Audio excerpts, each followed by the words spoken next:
好，咁歡迎大家啦。咁我哋都準時開始。咁咧，今日咧就歡迎大家嚟到我哋呢個叫做 Individualized Interdisciplinary Major 啦。咁開始之前咧，就簡單講講今日嘅流程先。咁咧我係呢個 program 嘅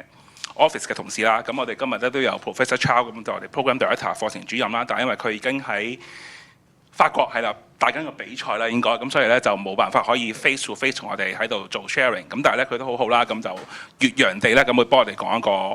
好簡單，同大家介紹一下咩叫做 individualized program 啦。可能大家喺其他院校咧都未必見過呢個類型嘅 program 嘅。咁陣間 Professor Chow 咧就會講解少少啦。咁另外我哋都有個同學仔，咁咧都係而家我哋讀緊呢個 program 嘅學生咧，同大家 share 翻究竟呢個係一個咩類型嘅 program 咧？點解會比較獨特少少啦，或者佢個成個課程嘅架構係點樣啦，點樣可以 apply 啦？但係點解大家喺 JUPAS 又見唔到佢可以揀到咧？咁樣。咁陣間咧，Professor Chow 都會簡單同大家介紹下嘅。咁啊，再提大家一次啦。咁 make sure 大家冇嚟錯地方啦。咁呢個係我哋叫 IIM 嘅 program talk 咁樣。咁如果大家都冇大問題嘅話咧，咁我哋不如就聽介紹 Professor Chow 啦。咁係我哋 program director 啦，課程主任啦。咁就會同大家講一陣嘅。咁啊，跟住就會有我哋學生嘅分享。咁學生咧就係喺度啦。咁就同大家陣間會介紹下自己啦，同大家分享下究竟佢設計咗個咩 program 咧，同埋點解佢會揀呢個 major 啦咁樣。咁我哋不如就事不宜遲啦，我哋邀請下 Professor Chow 啦。好，唔該晒 Matthew。各位同學同埋家長好。應該而家你哋係晏晝1點半，咁我呢度咧就係朝頭早6點半喺巴黎。咁咧就好開心喺呢度同大家分享下啦。咁就關於呢個 individualized interdisciplinary major 嘅嗱，咁我諗大家咧都可能會略聽過下喺科大度有啲即係好多時候我哋都會即係創新學啦，就會開啲唔同嘅 program。咁呢個 program 咧，我哋都開咗大概10年㗎啦。咁所以變咗咧就都喺做一個咁樣類型嘅 program 咧，我哋嘅經驗咧都相當之多。嗱，好啦，我哋講翻點解我哋當時會整一個叫做 individualized interdisciplinary major 啦。其實咧，大家有冇留意到咧？當你哋讀緊大學嘅時候，或者你讀緊書嘅時候咧，通常咧好多嘅課程咧都會係分咗科嘅。咁例如譬如你哋喺中學嘅時候，可能有啲時候就會話，我又會讀生物學啦，有時咧就要讀下 geography 啊，有時候要讀英文啊。嗱，每一科咧都係好清晰地劃分界線嘅。咁如果譬如我哋用簡單嘅方法嚟講嘅時候咧，就好似我哋啲七色彩虹，我哋成日就話即係唔同顏色。但係你諗下啦，實際上喺我哋生活上面嘅應用嘅時候咧，係咪真係下下都係每一個學科好簡單地將佢分得一清二楚？嗱，譬如好簡單地，我而家問一個問題就話，如果我哋而家成日都話地球暖化，你估呢一個係一個化學嘅問題嚟㗎，抑或係一個工程學上面嘅問題啊，抑或係一個生物學上面嘅問題啦？其實咧，我哋基本上係分唔到嘅，因為地球暖化啦，可以係一個氣候上面關於一啲物理上面嘅問題，亦都因為要做呢件事嘅時候，你見到地球上面我哋用咗好多石油，於是用石油嘅時候就會做咗好多嘅carbon dioxide。咁如果譬如有二氧化碳化得多嘅時候，咁於是又慢慢就會令到個氣溫咪被 trap 住咗喺個大氣裏面。嗱，咁中間裏面咧，有啲好似係理科，有啲好似唔係理科。點解唔係理科啊？例如點解政府要我哋用石油製造出嚟嘅好多嘅產品咧？點解我哋唔用一啲綠色多一啲嘅產品咧？咁嗰啲似乎有一啲政策上面嘅問題嚟嘅喎。咁所以我哋見得到啦，我哋日常生活所見到嘅問題咧，其實唔係好單一化嘅。我哋好多時候咧係夾雜喺埋一齊。好啦，咁於是又問翻好多時候在場嘅同學或者家長對同學嘅 expectation 啦，到底佢哋入嚟大學係為咗乜咧？嗱，有啲同學咧揀大學科嘅時候咧，就會係因為可能我公開考試嘅時候嘅成績某一科唔係幾好，於是我就唔揀佢。我哋係即係純粹排除嘅咁嘅方法，咁將做唔到嘅係咪拎走晒之後，剩低可以讀乜嘅就讀乜啦嚇。但係有啲同學咧就純粹就會睇下。咦，原來咧我就基本上我將來咧我想做某一個行業嘅，咁我就想揀一門學科係能夠令到我喺職業上面可以走入嗰個行業。但係更有啲同學啦，佢哋嘅諗法就係話，其實咧我一路咧對某啲嘢好有興趣嘅，但係咧唔知點解喺大學讀書嘅時候咧就冇嗰啲咁嘅科目喎。咁到底我入到嚟嘅時候，能唔能夠完成到我自己對興趣上面嘅追求，而喺某一方面做得更加好呢？咁於是出現嘅問題又再加一步啦。入到嚟嘅時候，到底我哋想要嘅係乜嘢嘢啦？嗱，我亦都可以同大家分享嘅，好多同學入到嚟大學嘅時候咧，想追嘅咧，基本上就係啲學業嘅成績嘅啫。我希望咧讀某一科，嗰科咧我希望就容易讀啲嘅，或者咧個 grade 可能會好啲嘅。有啲人就話冇乜所謂嘅，總之我大學能夠畢到業，有個 degree 攞到張 cert 出去，咁我都未諗到自己想做乜嘢嘢。咁呢個係五花八門嘅，我亦都唔嘗試去講到底邊一個叫做好啲，邊個冇咁好。不過咧，我哋唔能夠排除咧，我哋真係有啲同學咧，可能對自己將來或者自己嘅興趣係了解得比較多嘅。咁於是咧出現嘅情況就係話，我哋就喺大概10年前度啦，我哋就整咗呢一個 IIM 呢個 program 啦。其實我哋嘅 IIM program 嘅最主要嘅特色係乜嘢咧？換言之咧，而家就係冇晒任何學科嘅範疇。換言之咧，當我成日講話大學裏面咧有學術自由嘅時候咧，呢個 IIM 咧就應該係比而家已有嘅任何學科咧嘅學術自由應該係最高嘅，因為咧我哋冇限制你一定要讀咩科或者唔一定讀咩科，只要你能夠講到個原因俾我聽嘅時候咧，我盡量去配合，令到你可以收到嗰啲科。OK， 嗱，呢個第一件事。第二咧就話我哋純粹係想配合翻同學自己嘅興趣，例如佢哋想喺某一啲地方佢要鑽研多啲嘅，要讀多啲嘅。我亦都俾佢讀多啲，不過佢一定要話到俾我聽點解佢要咁樣讀法喎。第三就係有時我哋睇到世界嘅發展咧，有啲學科或者有啲某一啲範疇嘅一啲學術上面嘅嘢，或者知識上面嘅嘢，其實可能而家都未有嗰啲名㗎。舉個例子，你諗下，如果你喺1940年嘅時候，你話要讀電腦科，我都唔知你去邊度讀電腦科，因為當時根本就冇電腦科。咁但係你話當時嘅人會唔會對電腦或者計算機嘅一啲計算方法同埋個機器上面點樣能夠配合，能夠做到一個可以計算嘅一個機器啦，然後甚至乎寫到一啲方程式，令到你做到某一啲嘅計算啦？當時當然有啦，當時佢哋可能係讀緊數學，有啲人可能讀緊 physics， 但係佢哋讀唔到電腦科。咁你諗下？IIM 就等於我而家喺1930年、1940年嘅時候話俾佢哋聽，不如你走出嚟，你如果有興趣做呢啲嘢嘅時候，我俾一個名俾你，就叫讀電腦科啦咁樣。咁其實 IIM 就可以話係一個咁樣前瞻性嘅一樣嘢。你一陣間可能會見到一啲我哋同學所收緊啲科目嘅，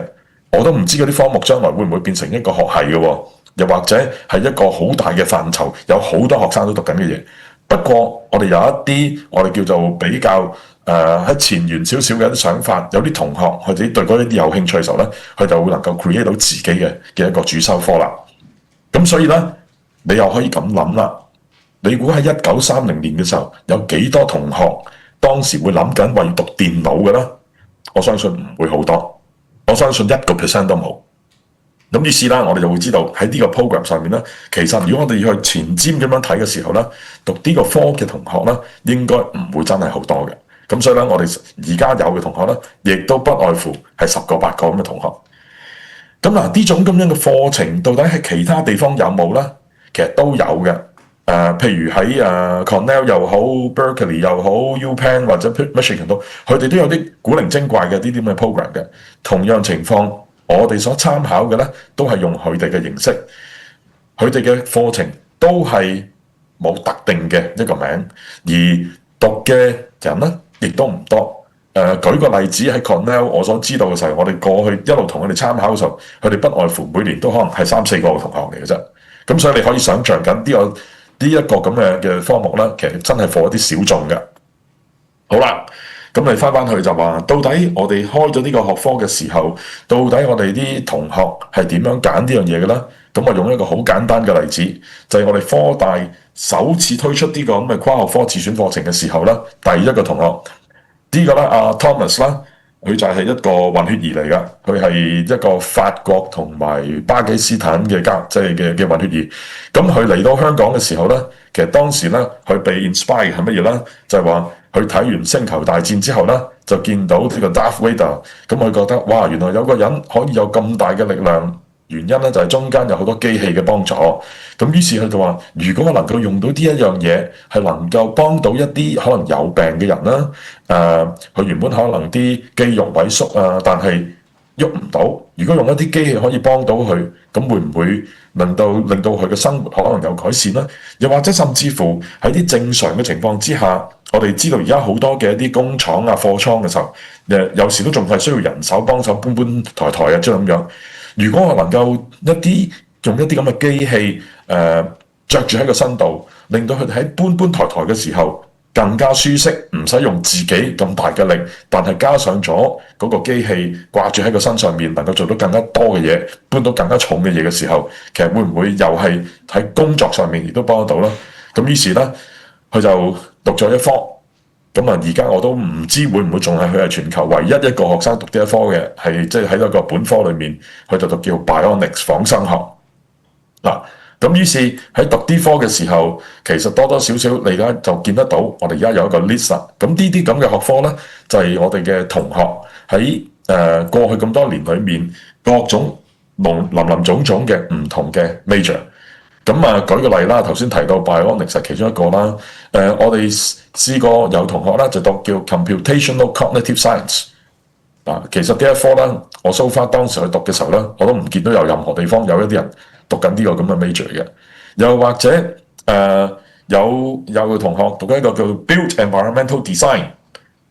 其實甚至乎我話俾你聽啦，即使我話我係喺大學裏面做教授都好啦，當呢個同學話俾我聽 Built Environmental Design 嘅時候咧，我都唔知佢講緊乜嘅。咁啊，一陣間咧，可能應該有個例子舉例話俾你聽啦。咁而一陣間我哋嗰個同學仔啦，其實佢唔係同學仔嚟噶啦，都已經即係成人嚟噶啦。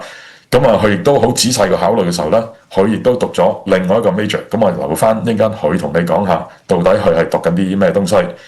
咁換言之，你就會見到呢啲同學佢哋揀呢啲咁樣嘅 major 嘅時候咧，佢哋其實都係深思熟慮，甚至乎有一啲好長遠嘅一啲興趣。舉個例子啊，喺呢一個 list 上面咧，最低嘅一個叫做 Art Heritage Digitization and Curation 係啲咩嚟嘅咧？可能大家都真係一頭霧水，因為真係我揾都揾唔到有個咁樣嘅 major 嘅。咁原來呢個同學咧，佢就對於喺博物館或者一啲歷史嘅文物上面嘅保護，然後佢覺得我哋應該咧，係能夠令到參觀博物館嘅人咧，又更容易去了解各樣嘅知識，甚至乎有一啲親身嘅經歷。咁可能而家大家都會見得到喺好多嘅博物館。如果大家去到香港嘅博物館啊、故宮啊之類好啦，你會見到咧，佢哋會好多時候有啲三維嘅一啲表達嘅方法，甚至乎咧喺個過程裏面咧有好多資訊嘅嘢係會留低喺度嘅。咁於是咧，我哋就話我哋俾呢個同學就用一個咁樣嘅 major，令到佢讀到一啲嘢係關於各種嘅歷史文物、文化上面嘅嘢，佢又會學好多 computer science，佢亦都會學好多點樣將呢啲咁嘅不同嘅知識，將佢形象化，變成一啲三維嘅表現，然後到最後亦都可能有一啲我哋叫 animation 啦，而將一啲不同嘅知識喺個成個我哋同一個電腦嘅互動嘅過程裏面咧，慢慢將佢顯現出嚟。咁佢就係做緊呢啲咁嘅東西。咁其實我啱啱琴日先至用 Zoom 同佢傾完一次嘅啫。我哋而家就幫佢安排緊，會唔會去到佢畢業嘅時候咧，佢就入去故宮嗰度讀一個 program。咁換言之，呢一個就係一啲小眾嘅一啲興趣嚟㗎。OK， 好啦，咁我講翻頭先個同學阿 Thomas 啦，佢要讀 Bionics， 其實佢要包含要學嘅係啲乜嘢嘢啦？咁好簡單啦。Bionics 有啲人一定就話，佢一定要學 biology 啦，冇錯，佢又要學一啲 neuroscience 啦，佢又要知道下一啲 physiology 嘅嘢啦。但係因為佢要識得用機器喎，咁所以 obviously 佢又識得一啲 robotic， 要用一啲機械嘅工程啦。因為佢要做呢啲咁樣嘅機器嘛，咁佢又要學電機工程啦，佢又要學 design。點解要學 design 啊？因為你諗下，如果佢將一個咁嘅機器掛喺個人度，如果係好一嚿嚿，即係唔着得唔舒服嘅，咁你估對嗰個人嚟講咧，一定冇興趣再着喺身度啦。咁一定要着喺個身度嘅時候咧，要着得舒服，甚至乎你覺得好似着咗等於冇着，但係原來你突然間就好似你能夠用力嘅時候又大力咗喎。咁到底係點樣可以做到呢啲咁嘅嘢咧？咁於是佢又要學啲 design 啊嗰方面嘅嘢。咁夾合埋嘅時候咧，咁我哋就去讀成一個叫 bionic 嘅 major 啦。好啦，下一個嘅時候咧，咁我哋又有一啲叫 computational earth system 嘅一個咁樣嘅 design。嗱，咁呢一個咧，亦都可以咁講就係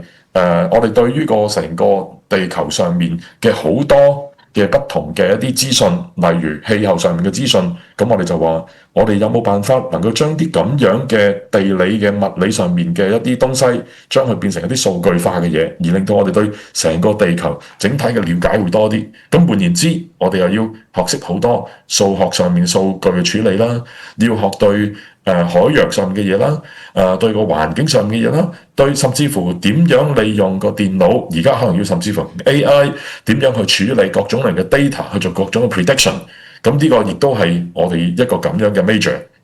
咁當然亦都有另外一種咧，就係話我哋而家亦都有同學啊，今年佢應該就嚟去到畢業㗎啦。佢嘅興趣咧就係由佢讀電機工程開始，但係佢發覺原來不同嘅 technology 嘅發展嘅時候咧，其實同每一個社會或者每一個國家，佢成個嘅政策上面嘅取向、經濟嘅狀態同埋法律上面嘅各種嘅規範咧，係有好大影響嘅。換言之，我用一個好簡單嘅例子去舉，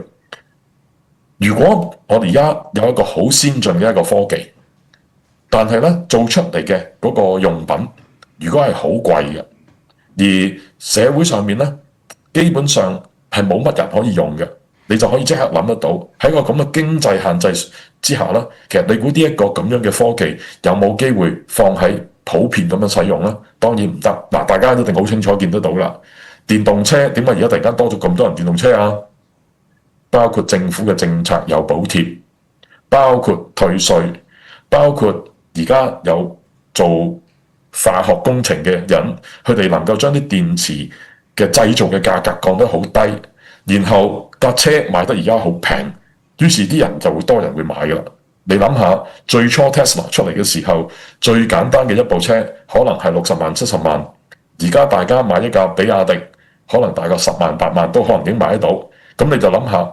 成個又有經濟、有政策、有各種類型嘅科學上面嘅發展，先能夠將呢件事做得普及。咁換言之，啲位同學想睇嘅咧就係，到底喺呢啲咁多方面嘅影響嘅時候，乜嘢嘢令到某啲 technology 可以能夠成事，邊啲 technology 唔可以能夠成事？咁佢嘅興趣就真係對於整體個政策上面嘅一啲考慮點。咁我就話，你又諗下，到底而家有幾多大學1年班嘅學生嚟到嘅時候，佢識得去諗呢啲問題啦？咁所以我頭先所講嘅呢個係一個小眾嘅一個課程。好啦，咁所以換言之咧，我哋見到好多呢啲讀完呢啲科嘅啲同學咧，佢基本上咧都，我又唔可以話叫讚不絕口嘅，但係咧佢哋基本上都會覺得我哋呢個 program 咧，俾咗佢哋好大嘅 flexibility 去嘗試去設計佢自己嘅課程，而同時間亦都俾佢哋喺同一時間可以接受到喺不同嘅範疇上面嘅啲知識，而令到佢哋能夠將佢哋融合埋一齊。到最緊要一樣嘢就係呢樣嘢係能夠令到佢哋發揮所長，做一啲佢哋自己中意嘅嘢。咁呢個咧，我就覺得我哋呢一個 program 裏面希望能夠做到嘅效果啦。好啦，咁講翻要讀呢個 program 嘅時候，咁我估頭先一開始嘅時候都有交代過噶啦，就係到底我哋啲同學佢哋點樣可以入到嚟啦？咁基本上咧，我哋呢個 program 就唔喺個 JUPAS 度嘅。啲同學咧係入到嚟時候咧，需要喺1年班嘅時候咧，經過同我哋嘅老師不斷嘅討論裏面咧，慢慢將佢哋呢個課程咧安排好嘅。咁然後咧，佢哋要經過不同嘅面試啦，同要交個 proposal 啦。如果經過批准之後咧，佢哋係會喺第2年嘅時候咧，先正式入呢個 program 嘅。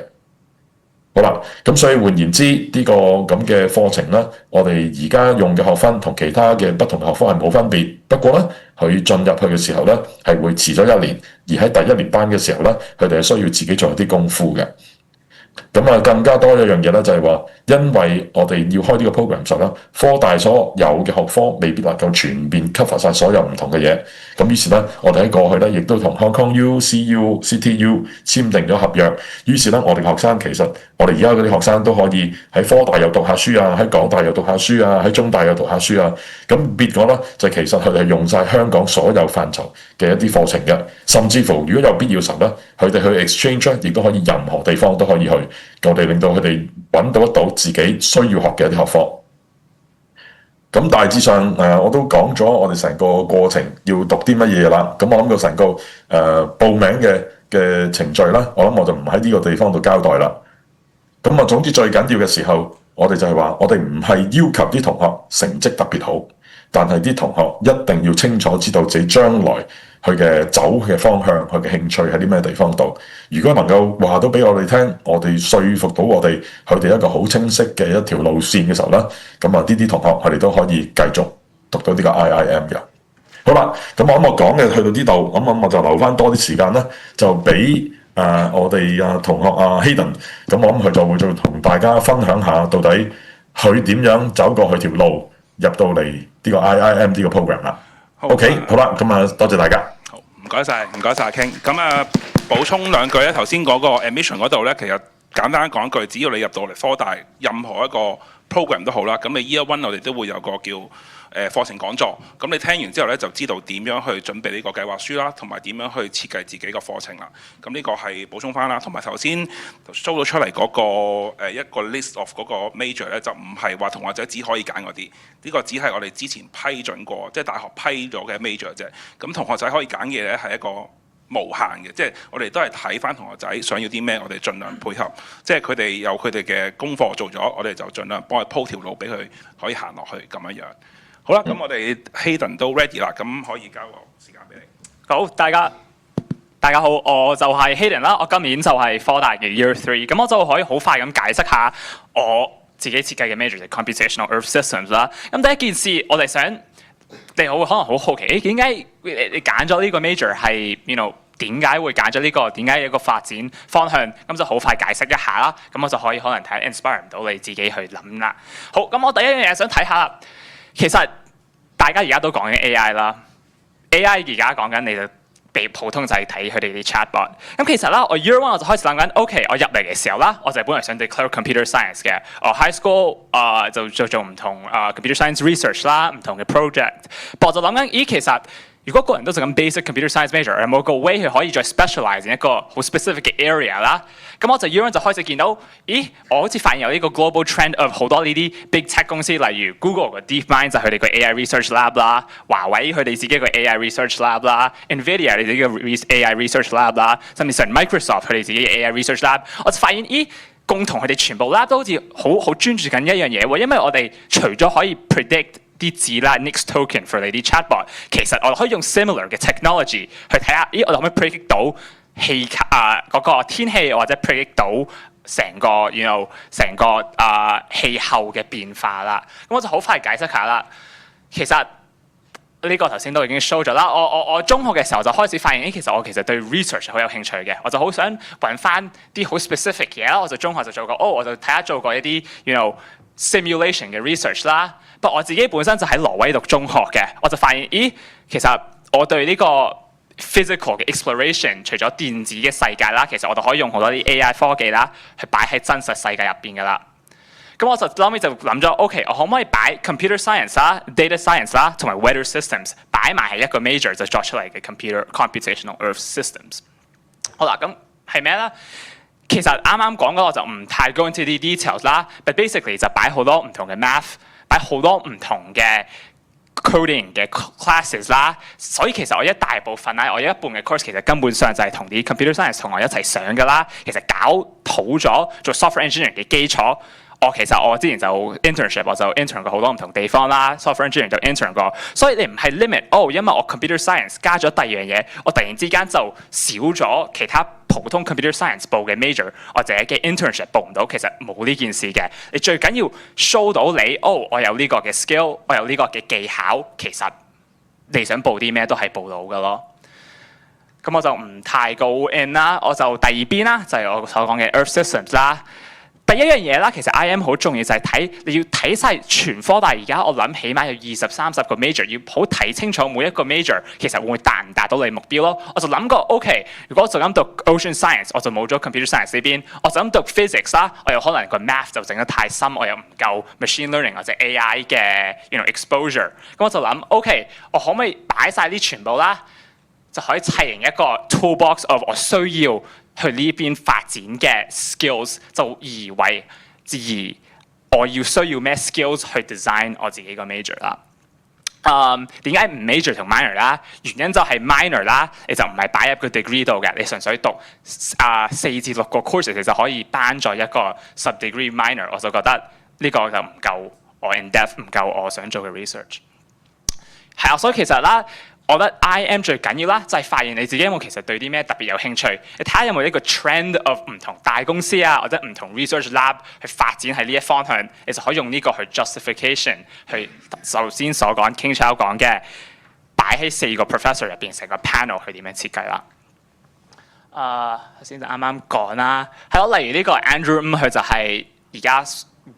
AI field 入邊一個比較熱紅嘅 researcher 啦，佢都有提示講過，其實我發現呢個 technology 可以擺喺唔同方向都係好 promising 嘅 research。你唔想 own 晒個人都喺度搞 chatbot 咁，如果有100個人都搞 chatbot 嘅時候，其他 domains 嘅 AI research 冇人搞，咁其實你有個好好嘅機會可以插入去 position yourself as 係呢個 field 嘅比較了解嘅人咯。好啦，咁我就可以講下我啱啱所講啦，我就搞 computer science， 搞 weather systems 就諗，咁你係咪一定做 professor 啊？你係咪一定join big tech 啦？個特別地方啦，就係我哋好多人喺呢一方向啦，都竟然入咗金融啦。咁你就話點解會入金融嘅？香港金融城市肯定入金融啦，最好錢賺啦。個特別方向啦，就係如果你去睇呢啲金融，例如你睇一啲 hedge funds， 呢個就係 Citadel 啦，就係全世界最多asset under management 嘅投資嘅一間公司啦。其實啦，佢年年都請好多唔同 weather 嘅 experts， 請好多唔同嘅 computational sciences。原因就係如果我想做一啲例如關於agriculture， 即係我講緊可能啲菜啊、啲 wheat 啊，其實你見到有好多關係係，如果我可以比其他人提先一步去預測到個天氣啦，其實我係好多錢賺嘅，因為我可以擺定咗。例如如果我知道嚟緊，呢個西岸係有颱風嘅，即係呢個西岸係年年都出好多礦或者出好多唔同嘅菜，我知道個價一定會升嘅。呢啲就係一啲你可以諗出嚟喺金融好有意思，唔係好有意思，好多人會想請嘅技能咯。係咯，我所講 agriculture 佢哋年年都請。oil trading、energy trading， 甚至好多investment banking 嘅 energy sector， 而家我哋講電能啊 renewable energy 都會請啲有 computer science 加一個 natural science， 例如ocean science physics data science 嘅背景啦。咁第二樣嘢 OK， 但我唔想賺錢，咁有啲比較意義啲嘅可以做啦。我就喺 year one 我就發現，其實非洲一個好大嘅問題。我雖然香港啦、日本啦，好多天氣站，好多天氣氣球，但其實如果你諗下，其實非洲啦，成個國家成個 continent 啦，佢哋而家嗰個氣候預測係好差嘅，因為佢哋第一唔夠錢去起一啲 radar systems 啦，第二佢哋本身政府唔夠錢去 fund 佢哋自己嗰個天文台。咁呢個有咩個作用啦？而家嚟咗 AI 嘅時候 ，AI 個好處就係我唔需要有一架直飛機，我唔需要擺個 radar system 都可以預測到嗰度嘅天氣嘅時候，你就可以諗下，其實對成個地球、成個 society 係好有幫助，因為年年我就講啦，成個 US and EU combine 有636個 weather radar system， 但成個國家嘅非洲就得37個，你人數 US 加 EU 1.1 billion。非洲就咁1.2 billion， 不過都係得37個。你再諗下，其實如果你想做啲比較有意義嘅 research 啦，有好多方向你都可以去睇下噶咯。咁我就 skip 呢一個啦。所以係咯，講到尾啦，其實最緊要 design 個 IM 咧，你唔使一定好仔細講。OK， 我要去北極，我要去研究呢個好 specific 嘅嘢。你有個大致上嘅 trend、大致上嘅 idea， 而且可以揾到唔同公司、唔同 research 嘅 justification， 你就可以照所King Chow講去 push forward， 去 propose 你自己一個 major 啦。呢啲我就 skip 啦。好啦，咁我就頭先傾抄講過啦。呢個 program 個好處啦，你就可以去香港嘅中大同港大兩邊上堂，因為我哋辦呢邊我哋冇 Earth Science Department 噶嘛，所以今個學期啦，我就一邊喺呢邊上堂，一邊就去咗港大。我今朝先喺港大翻嚟，就係喺嗰邊上堂，可以喺嗰邊了解佢哋嗰邊嘅 professor 嗰邊嘅 courses。中大都得。同第二個好處啦，就係我上個summer 啦。我就去咗北極喺最頂嗰度啦，就帶咗一個 semester of focus，一個 summer 啦，去 focus 去學